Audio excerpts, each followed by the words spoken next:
Hey guys, in today's video I bring you an unbelievable and chilling story. Let's learn the story of Callista Ravenwood, a nurse who died in a brutal accident during a snowstorm, and came back with shocking revelations about what will happen from April 1st, 2025. On the other side, she encountered a divine figure who revealed 7 spiritual signs that distinguish the true chosen ones, and left an urgent warning about the tremors that are about to hit the world. What she saw will leave you speechless and could change the way you see faith in the future. So leave your like, subscribe to the channel so you don't miss any content like this, activate the bell to receive notifications, and comment below which city you're watching this video from so we know where this message is reaching. Now get ready, because what you are going to hear is strong. It was a cold and unforgiving night. I left the hospital exhausted after a 12-hour shift that seemed endless, feeling the weight of tiredness and responsibility in every step I took towards my car parked on the street. As the clouds gathered and the snowstorm intensified, the roads turned into treacherous lanes covered in nearly invisible ice. I remember starting the engine and taking a deep breath, trying to calm the anxiety that accompanied me. As we began the journey home, visibility was minimal and every curve seemed to hide imminent danger. In a moment of carelessness, as I struggled to maintain control of the steering wheel, I felt the car slide violently, the world around me distorted. The screeching sound of the tires against the asphalt mixed with the roar of the wind and the uneven beat of my heart. "Callista, hold on tight." Almost like an echo of a warning, I heard my own voice within the whirlwind of thoughts, but there was no one there to help me. The vehicle seemed to have a mind of its own, and before it could react, it collided with a truck that had emerged from the shadows of the storm. The impact was so sudden and overwhelming that everything was in a kind of temporary suspension, where every sound, every movement seemed to slow down. In an instant, reality fragmented. I saw flashes of lights, felt the biting cold of the snow and anguish mixed with a strange feeling of calm. It was as if, in the midst of chaos, time had stopped, and I was trapped in a whirlwind of emotions and sensations, unable to understand what was about to happen. The feeling of helplessness was mixed with an inexplicable fear, and at the same time, with a disturbing curiosity about what fate had in store for me. The car continued to slide, and the night, a silent witness to my despair, seemed to whisper ancient secrets. As the car continued its unpredictable course, each second seemed to stretch into an eternity of doubts and regrets. In the heat of the moment, as the adrenaline enveloped me, I realized that, even with Lucas by my side, I had made a silent decision that would seal that fate. Amidst the panic and confusion, I chose not to draw his attention or ask for help, as if an internal impulse led me to face that whirlwind of events alone. As chaos ensued, memories of the moments we shared began to emerge with force. I could hear Lucas's voice filled with concern and despair, but also with a silent accusation for my apparent stubbornness. "Why didn't you call me? Why did you insist on going alone?" echoed in my mind as reality distorted before my eyes. Every unspoken word felt like a small thread that kept me from a solution that could have changed the outcome of that accident. In the heat of the decision, I felt a mixture of resignation and a strange sense of duty. Perhaps in some inexplicable way, that impulse to not depend on others was part of a greater destiny, a preparation for what was to come. Deep down, a fragment of me believed that it was necessary to face this ordeal without interference, as a test of my own faith and resilience. The decision settled on me with the firmness of a silent oath, a commitment to myself to accept the consequences, no matter how painful they were. As the world spun around me, enveloped by the fury of the storm and the deafening sound of the impending impact, the voice within told me that even in choices that seem isolated and thoughtless, there is a greater purpose. This conviction, mixed with fear and uncertainty, became a heavy burden, but also the seed of a transformation that I still didn't fully understand. At the exact moment of impact, reality fragmented in a surprising way. As consciousness seemed to slowly detach from the body, I felt as if I were floating above the chaos, free from the suffering that the violence of the accident caused. It was as if, in that brief interval between pain and relief, I could see the scene from outside, with an almost unreal clarity. "Callista, are you okay?" A distant voice without panic, but filled with a calm that I couldn't understand, echoed in my mind. As I walked away from my body, there was no usual feeling of despair or agony, just an unsettling peace that enveloped me, as if a gentle presence told me everything would be okay. I looked at the car, at the wreckage scattered across the road, and, for the first time, I didn't feel scared. Instead, there was a quiet curiosity, as if my spirit was eager to unlock the mysteries of what was to come. I can see everything, as if I were watching from the outside, I thought, amazed and astonished at the new perspective that was opening up before me. The sight of the hospital and professionals rushing to help seemed distant, as if watching a movie from another life. For a brief moment, I felt like I was in a place without pain, a space where time stretched and the limits of the body ceased to exist. The silence that permeated that moment was interrupted only by the soft whisper of a voice that seemed to emerge from an indefinite place. "You need not be afraid, Callista. This journey is yours to understand and accept." The message, spoken with a sweetness that contrasted with the turmoil of the accident, permeated every part of me, causing the feeling of detachment to become a portal to something greater, something I had never imagined existed. As she watched the chaotic scene from afar, a question formed. What did this detachment from herself mean? It was a sign that I was destined to live something beyond the ordinary, a call to an internal transformation that was just beginning. Every thought, every emotion was intertwined in that moment of pure transition, paving the way for an experience that defied all rational explanations. As the familiar hospital scene faded, I was enveloped by an almost imperceptible but undeniably powerful change. Suddenly, the hustle and bustle of emergency sounds and lights began to dissipate, and everything around me became soft, almost ethereal. I felt like I was being transported to a place where time dissolved, leaving only a feeling of immensity and peace. The deafening sound of sirens gave way to a welcoming silence, filled with a subtle melody, like the distant whisper of a gentle wind. In the midst of this new environment, I realized that I was no longer restricted to my injured body. The feeling of lightness was extraordinary. It was as if finally I had left behind physical pain and the limitations of matter.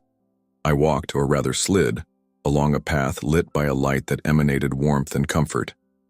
This light was not blinding, but rather welcoming, inviting me to explore the unknown. "Welcome, Callista." I heard the soft voice again, but now with an intensity that made me vibrate internally. I couldn't see where the voice was coming from, but the sensation was clear. I had reached a realm where the essence of existence was revealed in a pure and transformative way. Each step I took on this new plane seemed charged with meaning, and, with each breath, I felt as if I were absorbing a renewing energy that filled the gaps left by fear and pain. As I approached a clearing bathed in this bright light, I realized I was not alone. Fuzzy silhouettes moved gracefully across the horizon, and for a brief moment, I felt a deep connection with each of them, as if they all shared the same journey of redemption and discovery. "Are you ready to see beyond?" the voice whispered, with a tenderness that contrasted with the intensity of the moment. His words merged with the light, forming images and feelings I had never experienced before. There, in that space that defied logic and the senses, I understood that the transition was not just a departure from the physical, but an entry into a state of consciousness where the soul can reveal itself in its most authentic form. Every detail, every nuance of light, seemed to be created to guide me toward a greater understanding of my purpose and the mystery of life. As the clearing lit up with the comforting presence of that living light, a figure began to materialize before me. Little by little, the contours became clearer, and I could see that it was not just a silhouette, but an entity whose aura emanated authority, compassion, and unconditional love. His face, although not defined by traditional human features, conveyed a calm that soothed every fiber of my being. Callista. The voice resonated with stately softness, calling my name with a familiarity that seemed to come from an ancient memory. I, with my heart racing and my mind in total absorption, tried to understand the depth of that moment. "Who are you? Why am I here?" I asked with a mixture of reverence and uneasiness. The figure approached, and for a brief moment its eyes, or what I interpreted as eyes, seemed to pierce my soul. "I am the message your faith has always sought, the link between what is earthly and what is eternal," he replied in a tone that mixed tenderness and solemn urgency. His words penetrated me, bringing a sense of security that, even in the midst of my disbelief, made me believe that this meeting was part of a greater destiny. Without rushing, the entity began to reveal the purpose of that meeting, the revelation of the 7 signs. Each sign would be an indelible mark, destined to distinguish the true chosen ones in my times of great trial. "Within you resides a heart that has been transformed by suffering and faith," I said, as a soft glow spread across my chest. His presence made each word gain life and a deep meaning, transforming my perception of everything I had experienced until then. All around me, the light seemed to pulse in sync with my heartbeat as the figure continued to clearly describe each of the signs, from the unwavering love for the truth to the divine seal, a symbol that would mark true spiritual sonship. This revelation was not just an explanation, but a call for me to embrace a new mission, destined to illuminate the paths of those who were still lost. As the light slowly dissipated and the clearing began to transform into a space where the vision of the future materialized, I felt an uneasiness that mixed fear and unwavering curiosity. Images began to form as if they were scenes from a film in slow motion, where reality unfolded in fragments of a time yet to come. In the midst of this whirlwind of visions, I heard the voice of the divine figure, now charged with a palpable urgency. "Callista, see what is coming. A period of intense trials where the foundations of faith will be put to the test." His words echoed as the images transformed, revealing cities in turmoil, markets that oscillated between chaos and hope, and crowds divided by values and beliefs. I felt a pang of apprehension as I glimpsed scenes of disorder and uncertainty. In one of the visions, I saw people running through the streets of Denver, their faces marked by fear and determination, while symbols of hope and faith appeared in the darkness, illuminating previously forgotten paths. "Will we be prepared for what comes?" I muttered to myself, doubt mixed with the certainty that this transformation was inevitable. The figure, with a face that mixed compassion and firmness, replied, "The true chosen ones, those who carry the 7 signs, will find the strength to rebuild and transform what today seems to be falling apart." The vision intensified, and I was able to perceive in almost tangible detail the rupture that would occur from April 1st, 2025. I saw images of shaken economic systems, as if solid structures were being shaken by an invisible force, while social pressures intensified, confronting those who clung to traditional values. Each scene was a warning, a call to spiritual preparation and internal renewal. I felt the weight of these revelations, and for a brief moment, the intensity of the visions almost knocked me over. But in that whirlwind of emotions, a sense of mission began to solidify within me, as if these images were not just a harbinger of chaos, but also an opportunity to be reborn and rebuild. The final voice of the divine figure was heard, charged, with an authority that transcended time. "Remember, Callista, inner transformation is the key to resisting the storms that will come. Embrace each sign, each lesson, and be the light that will guide those who still seek the truth." Suddenly, the intensity of the visions began to dissipate, and I felt an irresistible pull dragging me back to reality. In the blink of an eye, I was snatched from that realm of light and transported to the cold, unforgiving hospital emergency room. The frantic noise of the monitors and the hurried murmur of professionals filled the environment, contrasting brutally with the serenity I had experienced. When I opened my eyes, physical pain invaded my being with unusual force. Each breath was a sharp reminder of the broken ribs, punctured lung, and internal bleeding that now scarred my body. Dr. Harrison Quinn, with his calm, practiced voice, approached and murmured, "Callista, you're with us, we're going to take care of you." Even with his pale face and expression of concern, there was a determination in his eyes that tried to soften the gravity of the moment. Lucas, still astonished and filled with a mixture of guilt and fear, held my hand tightly, as if he wanted to make amends in some way for what could not be avoided. Between panting breaths and groans of pain, I tried to gather my thoughts, but the agony and confusion made it difficult to distinguish each feeling. As the doctors moved quickly around, I found myself torn between physical reality and the memory of that transcendental peace I had experienced. "Lucas, what's going on?" I managed to ask, my voice weak and choked with grief. He, teary-eyed, replied, "You had an experience, Callista. Something that changed you forever." His words echoed like a whisper, filled with a grief that only intensified the contrast between the light of what had happened and the darkness of my injuries.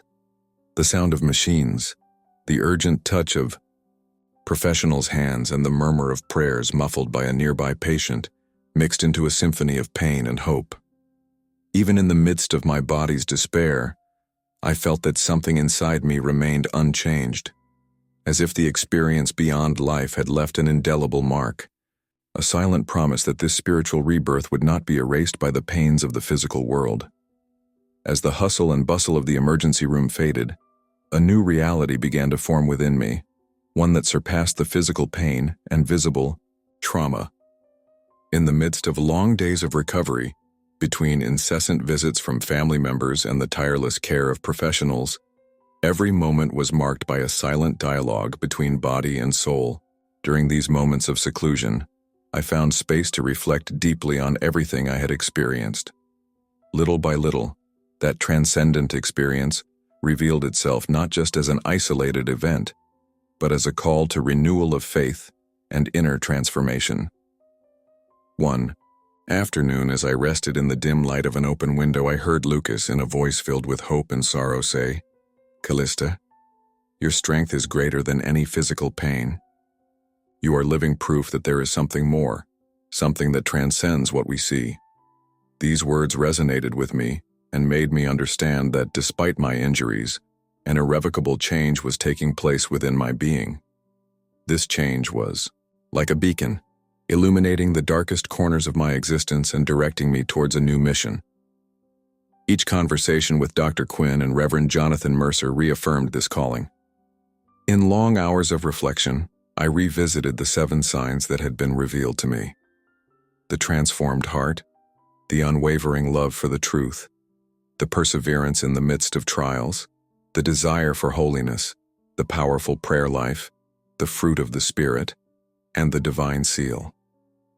These marks were not just symbols of a spiritual destiny, but constant reminders that even in the face of suffering, true faith could emerge and transform everything around it.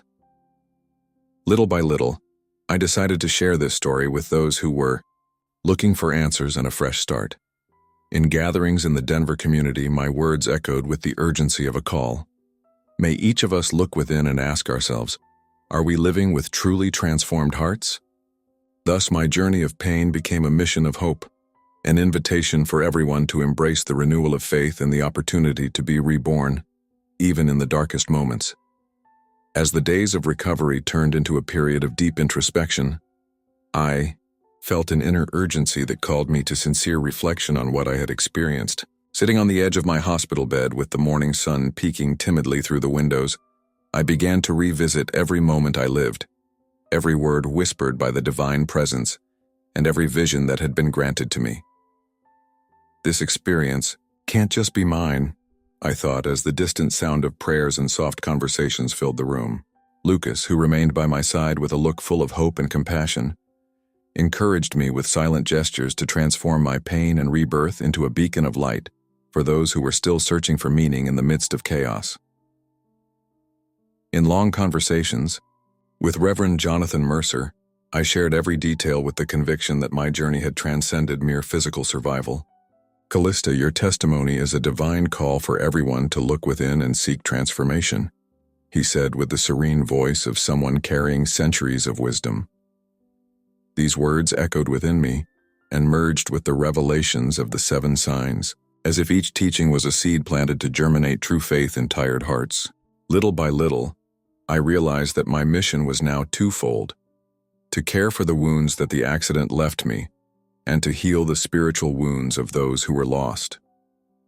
In the midst of this healing and rebuilding process, I began organizing meetings in the Denver community, where I shared my story with humility and determination. In each story, the voice of the light that had visited me resonated, transforming suffering into hope and fear into courage.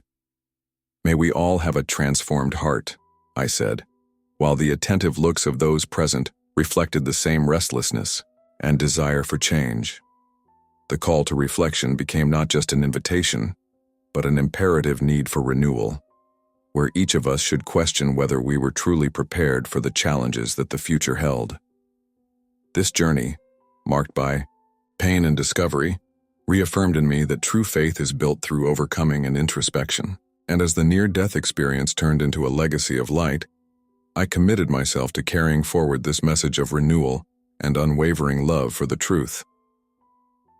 As the transcendental experience took hold in my soul, I felt that my journey did not end with physical recovery, but that a new path was opening before me, a path of reflection and spiritual transformation. Sitting again on the edge of a small improvised chapel in the community, I brought together those who were looking not only for answers, but also for a fresh start. The environment, softly lit by candles and the murmur of prayers, served as a stage for a sincere exchange of experiences and feelings. Lucas, at my side, shared his fears and hopes, while Reverend Mercer guided us with words that echoed the wisdom of time immemorial. Each scar, visible or not, is a mark of what we have experienced and what we can overcome, I said, my voice choked with emotion, but firm in the conviction that our meeting was a call for renewal. The audience, made up of tired faces and hearts in search of peace, listened attentively, absorbing every word that seemed to transform pain into light. In the midst of this communion, the revelations of the 7 signs became a symbol, not of an imposed mark, but of a promise that true faith is reborn in adversity. As we talked, a young woman approached shyly and asked, "Callista, how can I be sure this transformation is real?" His wavering voice mixed doubt and hope. I responded, with a look that sought to touch his essence. Certainty comes from encountering the divine within each one of us. It takes courage to look within, accept our weaknesses, and transform suffering into learning. The words were met with a silence that spoke louder than any response, a silence filled with understanding and compassion. That moment, filled with shared stories and silent tears, marked a turning point not only in my life, but in that of everyone present there. The call to reflection was an invitation to abandon the fears that hold us back and embrace a life of powerful prayer, a transformed heart, and an unwavering love for the truth. And so in that humble encounter, between the sacred and the everyday, I understood that each experience, however painful it may be, can be the prelude to a deep and genuine renewal. As the words of my journey settled in the hearts of each person present, the environment of the chapel was transformed into a space of deep communion and hope. At that moment, I realized that my mission went beyond sharing a story. It was a call for the inner transformation of all of us. The atmosphere was filled with a subtle energy, where every prayer and every look carried the promise of a new beginning. In the silence that followed that meeting, Reverend Mercer addressed everyone in a calm, almost whispered voice, saying, "True change begins within each soul. May each of you seek a transformed heart. Embrace the truth with unwavering love and find the strength to persevere even in the harshest trials." As his words echoed, I noticed that the feeling of urgency that had been revealed to me in the transcendental experience now became palpable in every gesture, in every tear held back. Conversations arose discreetly among those present. Doubts and fears were shared. But there was also a new confidence, a burning desire to pursue holiness and live prayer as a way of life. Lucas, always by my side with a gleam of determination in his eyes, whispered words of encouragement to those who were hesitant to accept the message. Amidst that scene of renewal, A young woman approached and, with her voice choked with emotion, asked, "Callista, how do I know if I am destined to follow this path of transformation?" I looked at her tenderly and replied, "The answer is not just in words, but in the deep feeling that lives within you. If you can recognize the sign of a transformed heart, perseverance even in the midst of adversity, and the flame of a life of prayer, then you are already part of the true chosen ones." That intimate dialogue resonated with everyone there, creating a current of solidarity and faith that seemed to break the barriers of time. Each person, by identifying with one of the signs, felt that their own story was connected to a larger narrative, a promise that, even in the face of approaching challenges, the light of true faith could illuminate the darkest paths. As the faces turned into expressions of hope, I understood that my experience was, in fact, an invitation for everyone to embrace a life of meaning and surrender, where the divine manifested not only in extraordinary moments, but in every heartbeat. The atmosphere in the chapel quieted. Reverend Mercer's last words still resonated in the room, bringing with them an invitation to deep introspection. Sitting under the soft candlelight, with Lucas discreetly by my side, I realized that everything I had experienced, from that tragic accident to the visions that revealed the 7 signs, culminated in this moment of reconnection with my most authentic essence. It wasn't just about enduring physical pain or moments of anguish, but about embracing a divine calling that extended beyond me, reaching every person who gathered there in search of hope. That improvised chapel, with its atmosphere, full of prayers and murmurs of gratitude, seemed to pulse with the energy of renewal. Each attentive look, each silent gesture, revealed that the call to inner transformation was urgent and necessary. As the words of comfort and encouragement melted into the air, I felt my mission now was to be the messenger of that light, the living witness that true faith can transcend the darkest adversities.